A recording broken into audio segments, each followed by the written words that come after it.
সুধী দর্শক বন্ধুরা, আজ আমি আপনাদের সামনে নিয়ে এসেছি আরও একটি নতুন উদ্ভিদ, যেটা হয়তো আপনারা অনেকেই চেনেন। গ্রামে গঞ্জে, পথের ধারে, জঙ্গলে, জমির আলে, অনাবাদি জমিতে এটা প্রচুর পরিমাণে দেখতে পাওয়া যায়। একা একাই জন্মে। এই আগাছা উদ্ভিদগুলোকে আমরা তুলে ফেলে দিই, অথচ এর অনেক ভেষজ গুণাবলী রয়েছে। এই যে আমার হাতে দেখতে পাচ্ছেন, এর নাম পৌজলজিয়া জেলানিকা। ইংরেজিতে একে গ্রেসফুল পৌজলস বুশ বলে ডাকা হয়।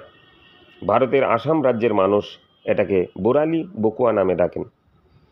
এর কৃমিনাশক ক্ষমতা রয়েছে। স্তনদুগ্ধ বৃদ্ধিতে সাহায্য করে এই উদ্ভিদের নির্যাস। শিশুদের ডায়রিয়া ও আমাশয় রোগে অত্যন্ত উপকারী।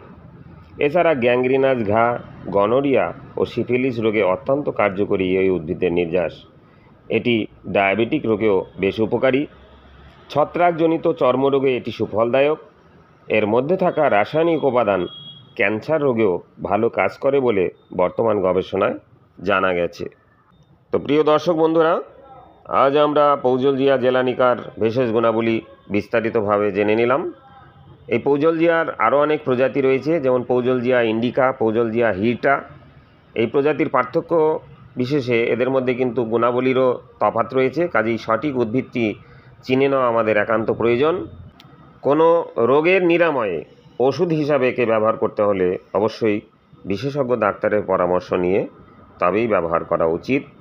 বন্ধুরা, সব শেষে এটাই অনুরোধ থাকবে, এই সমস্ত ভেষজ উদ্ভিদকে বাঁচিয়ে রাখার জন্য সবাই মিলে এগিয়ে আসুন।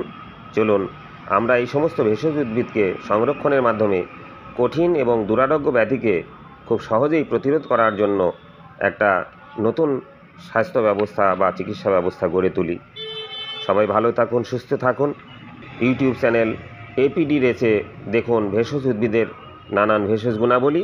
তো বন্ধুরা, আজকের মতন এখানেই শেষ করছি। দেখা হবে আবার কোনো নতুন ভিডিওতে। সবাই ভালো থাকুন, সুস্থ থাকুন। নমস্কার।